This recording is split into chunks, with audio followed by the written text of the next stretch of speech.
नमस्कार, हमारी खास पेशकश में आपका स्वागत है। आपके साथ मैं दीपेश बरगले। क्या शिवराज सरकार पूरा कर पाएगी अपना कार्यकाल? क्या कांग्रेस फिर लौटेगी सत्ता में? क्या होगा बीजेपी में संध्या का हाल? उपचुनाव के नतीजे लिखेंगे सूबे की तकदीर। चुनाव की तारीखों का ऐलान भले ना हुआ हो, लेकिन सियासत अभी से शुरू हो चुकी है।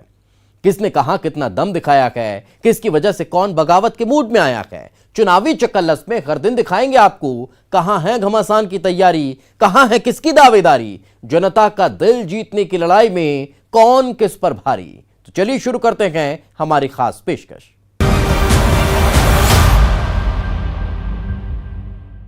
ग्वालियर चंबल में क्या कांग्रेस बीजेपी को फिर बड़ा झटका देने की तैयारी में है? इस बार तो तारीख और समय बताकर होगा दल बदल। कार्यकर्ताओं की खेप इधर से उधर होगी।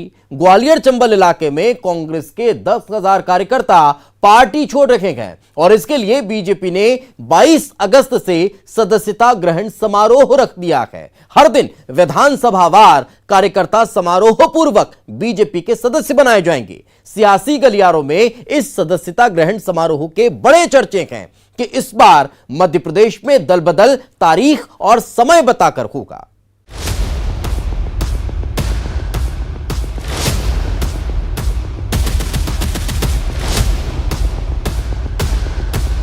तो क्या ग्वालियर में होने जा रहा सदस्यता ग्रहण समारोह अब तक का सबसे बड़ा दल बदल इवेंट होगा एमपी का? क्या इसके पहले एमपी के इतिहास में इस तादाद में एक दल के कार्यकर्ता दूसरे दल का हिस्सा बने हैं? लग रहा था कि थम गया, लेकिन 22 विधायकों के साथ शुरू हुआ दल बदल क्या अब जमीन तक जाएगा? बीजेपी अब तय तारीख और समय बताकर कांग्रेस कार्यकर्ताओं को बीजेपी में शामिल करेगी। पार्टी का दावा है कि इसमें 10,000 से ज्यादा कांग्रेस कार्यकर्ता बीजेपी का हिस्सा बनेंगे और ज्यादा तादाद उन कार्यकर्ताओं की होगी जो ग्वालियर चंबल के उपचुनाव वाले इलाकों से हैं। ग्वालियर चंबल संभाग में कांग्रेस के पैरों के नीचे से जमीन खिसक चुकी है और कांग्रेस को अभी इस बात का एहसास तक नहीं हो रहा। उनका अहंकार इस बात को उजागर करता है। ये बात बहुत स्पष्ट हो चुकी है कि कांग्रेस की जो दुर्गति है वो दुर्गति को महसूस ही नहीं कर पा रहे हैं। उनका कार्यकर्ता लगातार उनसे छूट रहा है, टूट रहा है, बचा खुचा लुप्त सुप्त है और यही हालत रही तो निश्चित तौर पर पूरे मध्य प्रदेश में कांग्रेस विपक्ष के नाते भी अपनी अस्तित्व को बचाने में नामुमकिन जैसी स्थिति बन जाएगी। अब जरा 3 दिवसीय सदस्यता ग्रहण मेगा शो को भी जान लीजिए कि कब किस तारीख पर किस क्षेत्र के कार्यकर्ता कांग्रेस छोड़कर बीजेपी में जाएंगे। 22 अगस्त को ग्वालियर ग्रामीण, ग्वालियर दक्षिण, ग्वालियर पूर्व विधानसभा क्षेत्र के कार्यकर्ताओं की सदस्यता होगी। इसी दिन करैरा, पोहरी, शिवपुरी, कोलारस, पिछोर, भितरवार और डबरा के कांग्रेस कार्यकर्ता बीजेपी की सदस्यता लेंगे। 23 अगस्त को मुरैना, सुमावली, अंबा, दिमनी और जौरा विधानसभा का नंबर आएगा। 24 अगस्त को भिंड, मुरैना जिले की विधानसभा सीटों के कांग्रेस कार्यकर्ता बीजेपी में शामिल होंगे। अब कांग्रेस सवाल उठा रही है कि अगर 10,000 कार्यकर्ता सिंधिया खेमे के हैं तो उनकी हार गुना में कैसे हो गई? 10,000 वर्कर तो अभी ग्वालियर संभाग में बीजेपी के पास नहीं है। वोटर हो सकते लेकिन 10,000 कार्यकर्ता नहीं हो सकते। संभाग में 8 जिले हैं, 8 जिलों में नहीं होंगे। अब गांव में कहावत है कि झूठा मर गए और संतान छोड़ गए, तो वही किस्सा भारतीय जनता पार्टी का है जो उनके इस प्रकार की घोषणा करते रहते हैं। खास बात यह है कि ये 10,000 कार्यकर्ता उन इलाकों से हैं जहां उपचुनाव होने हैं। 27 सीटों में सबसे अहम हैं ग्वालियर चंबल इलाके की 16 सीटें। ये सीटें एक मुश्त जिसके हिस्से जाएंगी, 3.5 साल की सत्ता उसी के हाथ होगी। बीजेपी का ये दांव कांग्रेस पर मनोवैज्ञानिक दबाव बनाने का भी है कि अगर चुनाव में पैदल सेना ही साथ छोड़ गई तो सियासी जंग में मुकाबला किसके दम पर करेगी कांग्रेस। भोपाल में शरद श्रीवास्तव के साथ bureau report, news 18 Madhya Pradesh Chhattisgarh. चुनाव का मौसम है और इस मौसम में सुवासरा में वोटर की बल्ले बल्ले हो रही है। पिछले 60 साल से जिस सौगात के लिए जनता की आंखें इंतजार करते करते पथरा गई थी, अब उन आंखों में उम्मीद की किरण जागी है। 21 अरब 85 करोड़ की सिंचाई योजना को हरी झंडी मिल चुकी है। किसानों के चेहरे मुस्कुरा रखे हैं, तो वहीं कांग्रेस कह रही है ये तो बीजेपी का चुनावी शिगुफा है। आप भी देखिए सुवासरा की सियासी सौगात। वो सपना जो 60 साल से देखा जा रहा था। जो ये योजना है इससे बहुत सारे किसान को बहुत फायदा मिला, क्योंकि इसमें सिंचाई के लिए किसान को दिक्कत नहीं आएगा, पर्याप्त पानी मिलेगा, सबको पर्याप्त पानी मिलेगा और उससे जो भी है खेती अच्छी होगी, फसल का उत्पादन भी बहुत ज़्यादा होगा।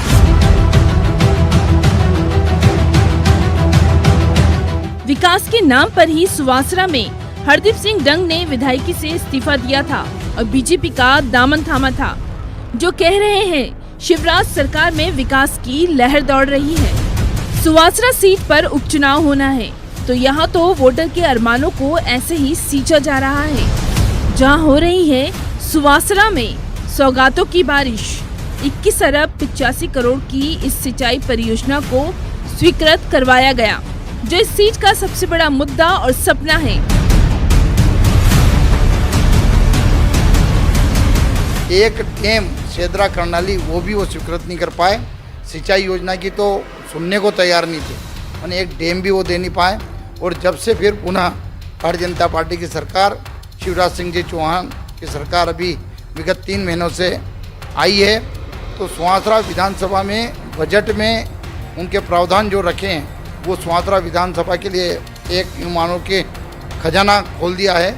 उसमें जो किसानों की और ज़बरदस्त मेरी एक ही मांग थी, जो मेरा जीवन का सपना था कि चंबल मैया का पानी किसानों के खेत तक, प्रत्येक खेत तक पहुंच जाए। वो योजना 2185 करोड़ मतलब 21 अरब 85 करोड़ रुपए की योजना सीतामऊ कैंपुर सिंचाई योजना, वो बजट में अभी प्रावधान में लाकर उसको स्वीकृति प्रदान कर दी गई है। दरअसल गांधी सागर बांध बना, लेकिन चंबल के पानी से मंदसौर महरूम रहा। राजस्थान में पानी पहुंचा। सबसे बड़ी मुश्किल इस परियोजना के लिए ये थी कि आखिर पानी को कैसे मंदसौर की सभी विधानसभा में पहुंचाया जाए। संबल योजना जो चंबल नदी से जो पानी आ रहा है, जो जिसमें सिंचाई योजना से जो अधिकतर के आसपास के जो हमारे एरिया है वहाँ पर जो पानी है, तो अधिकतर किसानों लोगों तो उसमें लाभान्वित होंगे। और अधिकतर जो सिंचित जो भूमि नहीं है, अभी असिंचित है, उसमें अधिकतर जगह पानी चला जाएगा। इससे क्या है होगा कि अधिकतर जो असिंचित जो भूमि है वो उपजाऊ हो जाएगी और इससे आने वाले और भी जो लाभ होंगे किसानों को, उसमें भी आगे देखा जाएगा। और जहाँ तक हो ये सिंचाई जहाँ तक हो इतने और आगे तक आ सकती है कभी। कैसे किसानों को फायदा हो और उपचुनाव से पहले इस परियोजना को स्वीकृत कराने पर मंत्री जी वाहवाही लूट रहे हैं। एक ही लक्ष्य होता है राजनीति करने का कि ज़्यादा से ज़्यादा आप क्षेत्र का, और वो लक्ष्य मैं मानता हूँ मेरा पूरा हुआ है। इसमें शिवराज सिंह जी चौहान और भारतीय जनता पार्टी के जितने भी वरिष्ठ नेता हैं उनको मैं अपनी तरफ से और पूरे क्षेत्र की जनता की तरफ से धन्यवाद देता हूँ कि इतनी बड़ी सौगात जो एक सपने में भी नहीं सोच सकते हैं, सीतामऊ कैंपुर सिंचाई योजना वो बजट में प्रावधान रखा है। इसके लिए उनको बार बार बहुत बहुत धन्यवाद। इस परियोजना से 1,12,000 हेक्टेयर में सिंचाई होगी। 60,000 किसानों को इससे फायदा पहुंचेगा। किसानों का चेहरा तो खिल उठा है, क्योंकि उनकी तो मनचाही मुराद जैसे पूरी हो गई हो। जो सरकार ने ये योजना चालू करी है नवीनीकरण का, बहुत ही अच्छी योजना है। इसीलिए बहुत किसानों को फायदा होगा, जिससे सिंचाई के लिए बहुत ही एक नंबर काम रहेगा। जिसका लिए ना तो किसान को कहीं पाइपलाइन की जरूरत पड़ेगी, नहर सुविधा निकलेगी और बहुत ही फायदा मिलेगा किसानों को। सौगातों की बारिश यहीं खत्म नहीं हुई। उपचुनाव से पहले सौगातों का अंबार लग गया है। अब इस सौगातों की बारिश से आखिर कांग्रेस कैसे पार पाएगी? हालांकि इन सारी घोषणाओं को कांग्रेस चुनावी शगुफा और प्रोपेगेंडा बता रही है। इसलिए चुनाव का काली माली ये एक स्टंट बना रहे हैं। इसका जनता को कोई लेना देना नहीं है। अगर ये वास्तव में किसान हितैषी होते तो पिछले 10 वर्षों से ये एमएलए हैं, तो शिवराज सिंह जी के इनके पहले भी बताते हैं कि इनके बहुत अच्छे संबंध थे। तो किसान के हितैषी यदि होते तो ये योजना पहले स्वीकृत क्यों नहीं करवाई? अब चूंकि चुनाव सर पर है, उपचुनाव सर पर है और जनता में वैसे भी धीरे धीरे इनकी लोकप्रियता खत्म होती जा रही है, ऐसी स्थिति में ये इस तरह के प्रोपेगेंडा ला रहे हैं ताकि चुनाव को प्रभावित कर सके। उपचुनाव से पहले तो सुवासरा में वोटर की बल्ले बल्ले हो गई, लेकिन सवाल है कि क्या हरदीप सिंह डंग के इस तुरुप के इक्के से जीत की बाजी उनके हाथ लगेगी। आखिर वोटर किस सियासी पार्टी को पहनाएगा जीत का हार। मंदसौर से नरेंद्र धनोतिया के साथ bureau report, news 18 Madhya Pradesh Chhattisgarh.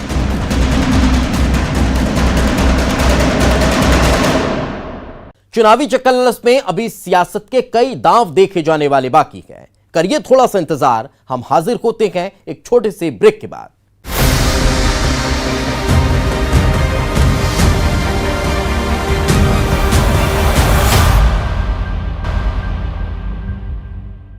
Break के बाद एक बार फिर आपका स्वागत है। भांडेर में कांग्रेस का एक ही नारा, बाहरी न हो उम्मीदवार हमारा। असल में ये कोई नारा नहीं है, लेकिन बयानों के जो वांड चल रखे हैं उसमें टारगेट पर है फूल सिंह बरैया, जो इस सीट से कांग्रेस के प्रबल दावेदार माने जाते हैं। लेकिन इस दावेदारी पर खुद कांग्रेसी नेता ही सवाल उठा रखे हैं। कोई पहचान का संकट बता रहा है तो कोई कह रहा है बाहरी से नहीं भांडेर की जनता को प्यार। कांग्रेस के घर की इस महाभारत पर बीजेपी मजे ले रही है और कह रही है कांग्रेस खुद कांग्रेस को हराएगी।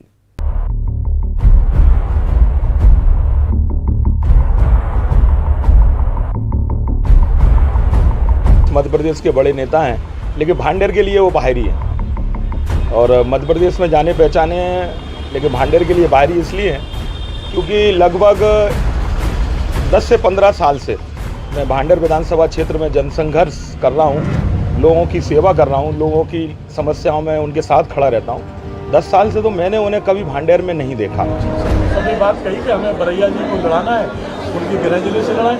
उनके गृह जिले में 2 सीटें हैं, ग्वालियर के अंदर रह रहे हैं आजकल, तो दबरा भी लगा हुआ है, बगल में वोट लगी हुई है। अच्छा, वो कुहत से लड़ भी चुके हैं, दबरा से लड़ चुके हैं। वहाँ की जनता ही कह रही है कि फूल सिंह बरैया बाहरी प्रत्याशी हैं और जनता के अलावा जो उनके अन्य दावेदार हैं उनका भी कहना है कि फूल सिंह बरैया अगर प्रत्याशी होंगे ओपन रूप से नहीं अंदर रूप से वो विरोध करेंगे।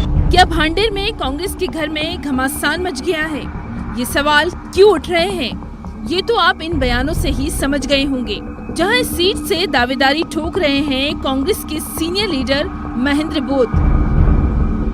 यही नहीं, भांडेर सीट पर तो बीजेपी के उम्मीदवार रक्षा सोरनिया का नाम लगभग फाइनल है। तो बीजेपी में ज्यादा उम्मीदवारों के नाम पर माता बच्ची दिखाई नहीं दे रही। लेकिन लगता है कि उम्मीदवार के नाम पर कांग्रेस के घर में पार्टी के लिए सिर्फ फुटबॉल जैसा माहौल बन गया है। चर्चा है कि भांडेर सीट पर एक नहीं 20 से ज्यादा दावेदारों के नाम सामने आए हैं और इस सीट से फूल सिंह बरैया प्रबल दावेदार बताए जा रहे हैं। वहाँ की जनता ही कह रही है कि फूल सिंह बरैया बाहरी प्रत्याशी हैं और जनता के अलावा जो उनके अन्य दावेदार हैं उनका भी कहना है कि फूल सिंह बरैया अगर प्रत्याशी होंगे ओपन रूप से नहीं अंदर रूप से वो विरोध करेंगे। लेकिन कांग्रेस के घर में फूल सिंह बरैया की दावेदारी के खिलाफ विरोध के स्वर उठ रहे हैं। कांग्रेस के सीनियर लीडर महेंद्र बोध, जो इस सीट से लड़ने का सपना सजोए हुए हैं, वो तो ये कह रहे हैं कि फूल सिंह बरैया तो बाहरी हैं। सभी बात कही कि हमें बरैया जी को लड़ाना है, उनके गृह जिले से लड़ाएं। उनके गृह जिले में 2 सीटें हैं, ग्वालियर के अंदर रह रहे हैं आजकल, तो दबरा भी लगा हुआ है, बगल में वोट लगी हुई है। अच्छा, वो कुहत से लड़ भी चुके हैं, दबरा से लड़ चुके हैं, तो उन्हें आसानी होगी। ये हमारे क्षेत्र के लोगों से निवेदन। वो क्यों नहीं गोहद और डबरा से किस्मत आजमाते हैं। वहीं कांग्रेस अनुसूचित जाति मोर्चा प्रदेश संयोजक भानु ठाकुर तो बार बार इस बात का हवाला दे रहे हैं कि उन्होंने तो भांडेर के लिए पूरा समर्पण कर दिया है। और रही बात फूल सिंह बरैया की दावेदारी और उम्मीदवारी की, तो भांडेर की जनता तो ये जानती ही नहीं आखिर बरैया कौन है। लेकिन भांडेर के लिए बाहरी इसलिए हैं क्योंकि लगभग 10 से 15 साल से मैं भांडेर विधानसभा क्षेत्र में जनसंघर्ष कर रहा हूँ, लोगों की सेवा कर रहा हूँ, लोगों की समस्याओं में उनके साथ खड़ा रहता हूँ। 10 साल से तो मैंने उन्हें कभी भांडेर में नहीं देखा और सन 1998 में वो चुनाव लड़े, लगभग 22 साल हो गए आज तक। जब 10 साल से मैंने नहीं देखा और पब्लिक का कहना है कि वो 20 साल से भांडेर नहीं आए। तो जो नेता 20 साल से जिस विधानसभा में आया ना हो, लोगों के संपर्क में ना हो, उसको बाहरी कहना भी उचित है और मैं बाहरी भी कहूँगा। जब भांडेर में जनता और फूल सिंह बरैया का कोई कनेक्शन ही नहीं, तो कैसे उन्हें उम्मीदवार बनाया जाए? कांग्रेस के घर में भांडेर सीट पर अंतरकलह की इन आवाजों के बीच क्या इस दावेदारी को खारिज कर दिया जाएगा? वहीं भांडेर विधानसभा प्रभारी और सेवड़ा से कांग्रेस विधायक घनश्याम सिंह तो इस बाहरी और लोकल की लड़ाई को तवज्जो नहीं दे रहे हैं। वो तो साफ कह रहे हैं कि भांडेर में बाहरी कैंडिडेट की ज्यादा जीत हुई। तो आखिर इसके क्या मायने निकाले जाए? संभाग में अगर प्रतिभाशाली लोग हैं तो वो संभाग में कहीं से लड़ रहे हैं तो उन्हें बाहरी नहीं कह सकते। कोई हिंदुस्तान और पाकिस्तान थोड़ी है। और फिर कुल मिलाकर तो जनता के ऊपर निर्भर करता है, जनता किसको जिताती है। भांडेर में तो अक्सर बाहरी जीतते आए। अभी तक लोकल तो एक बार केसरी चौधरी जी जीते थे और एक बार संतराम सिरोना जीते। बाकी जब से देश आज़ाद हुआ हमेशा भांडेर में तो बाहरी लोग जीतते आए।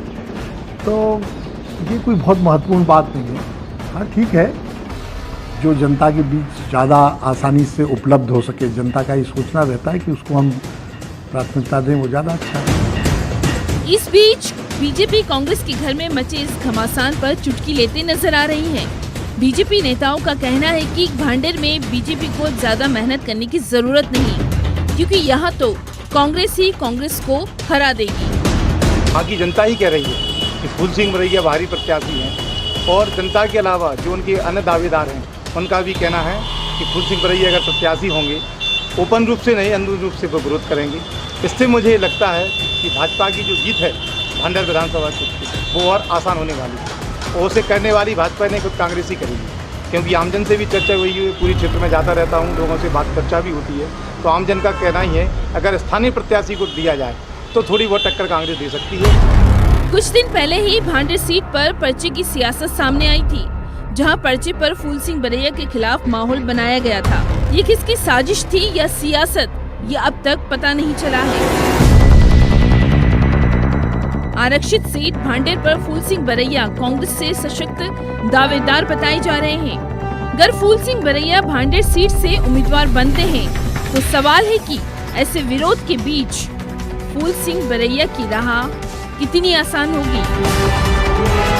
कहीं ऐसा ना हो कांग्रेस के घर मचे घमासान का फायदा बीजेपी उठाकर ले जाए। दतिया से अशोक शर्मा के साथ bureau report, news 18 Madhya Pradesh Chhattisgarh.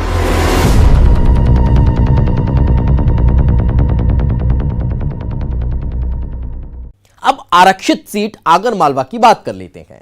BJP के इस मजबूत गढ़ में क्या इस बार होगा जातिगत समीकरणों पर चुनाव या जनता विकास के मुद्दे पर मुहर लगाएगी? बीजेपी क्या सहानुभूति का दांव खेलेगी? यहां पर कांग्रेस क्या कमलनाथ के 15 महीनों के कामकाज का ड्राफ्ट लिए मैदान में जाएगी? देखिए इस रिपोर्ट में।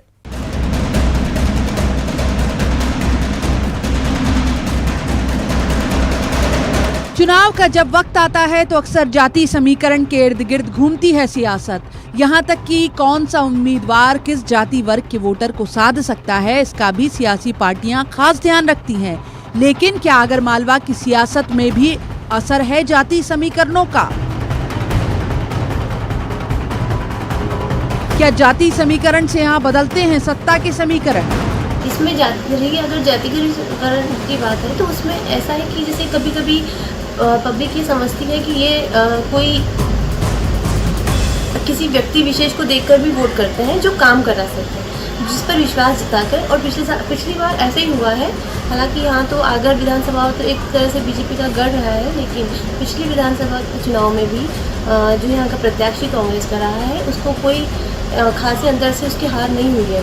2400 लगभग के अंदर से उसकी हार हुई। 2,20,000 मतदाताओं वाली इस विधानसभा सीट पर करीब 70 से 80 हजार मतदाता अनुसूचित जाति वर्ग का है, जिनमें प्रमुख रूप से मालवीय, मेघवाल, चंद्रवंशी और अन्य समाज के लोग आते हैं। यदि किसी एक समाज की बात की जाए तो सबसे अधिक मतदाता सौंधिया समाज का है, जिसकी संख्या 43,000 के लगभग है और ये पूरा क्षेत्र भी सौंधिया बाहुल्य ही कहा जाता है।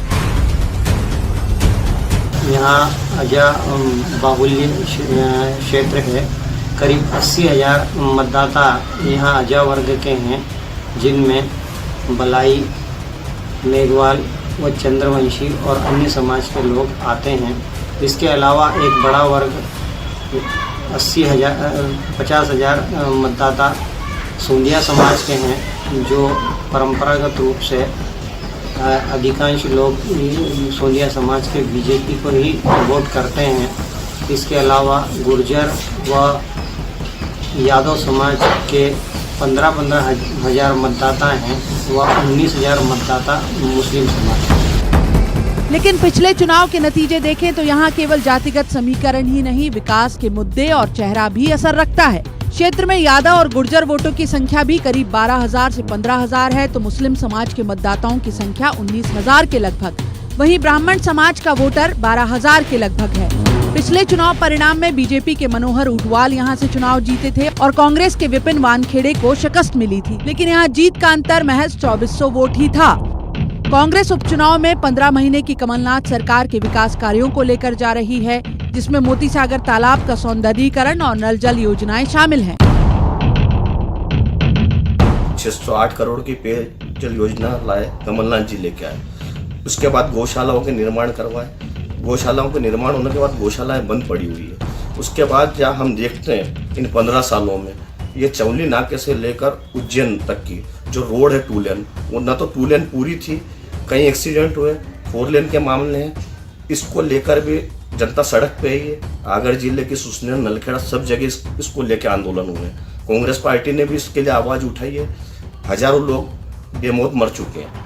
इस चीज़ों को लेकर कहीं न कहीं बीजेपी ने कभी भी अपने ज़मीन पे आकर लोगों के लिए और किसी के लिए कोई अच्छे कार्य नहीं किए। और जहाँ तक कांग्रेस पार्टी का सवाल है, कमलनाथ जी की सरकार को देखते हुए मुझे लगता है कि इस मध्य प्रदेश में जितनी भी सीटों पर चुनाव होने वाले हैं, मुझे लगता है 100% सीटें कांग्रेस जीत के आएगी और सर्वे में भी हम जीत रहे हैं। वहीं बीजेपी भी विकास के मुद्दों को भुनाना चाहती है। मनोज ऊंटवाल के निधन के बाद खाली हुई इस सीट पर बीजेपी उनके बेटे मनोज उर्फ बंटी ऊंटवाल पर दांव खेल सकती है। तो क्या सहानुभूति की लहर में बीजेपी यहां कमल खिलाना चाहती है? जो हम तो इतना मानते हैं कि जो कैंडिडेट हमारा होगा वही चुनाव जीतेगा। हम किसी जाति समीकरण की गणित को पूर्णतः नकारते हैं। क्या जो अजावर्ग की जो आरक्षित सीट है, कितने टोटल मतदाता यहाँ पर हैं और किस किस समाज से किस तरीके से? लगभग यहाँ 2,20,000 के समथिंग मतदाता हैं। हो सकता है आंकड़ा कुछ बढ़े और इतना ही रहे, लेकिन उसका 33% हमारा अजावर्ग है और हमारे अजावर्ग में फिर अन्य जातियां हैं। लेकिन आज तक हुआ यही है कि भारतीय जनता पार्टी ने किसी भी वर्ग के साथ में जाके, किसी भी जाति के साथ में जाके, अजावर्ग की किसी बंधु के साथ में जाके भारतीय जनता पार्टी ने इलेक्शन को जीता है। अन्य जो जातियां हैं वो भी भारतीय जनता पार्टी के सपोर्टर हैं, क्योंकि हमारा सदैव से विचार वासुदेव कुटुंबकम का है और हम उसी विचार के साथ आगर विधानसभा के अंदर चलते हैं। आगर मालवा में जाति की सियासत कितना असर दिखाएगी, लेकिन इस सीट का सबसे बड़ा मुद्दा है रेल लाइन की मांग। संतरे की खेती के लिए फूड प्रोसेसिंग यूनिट और इंदौर कोटा मार्ग को 4 लेन बनाना। अब इन वादों पर जो खरा उतरेगा आगर मालवा में उसी की नैया पार होगी। आगर मालवा से रजनीश सेठी के साथ bureau report, news 18 Madhya Pradesh, Chhattisgarh. इसी के साथ हमारे इस खास पेशकश में फिलहाल इतना ही। दीजिए इजाजत, नमस्कार।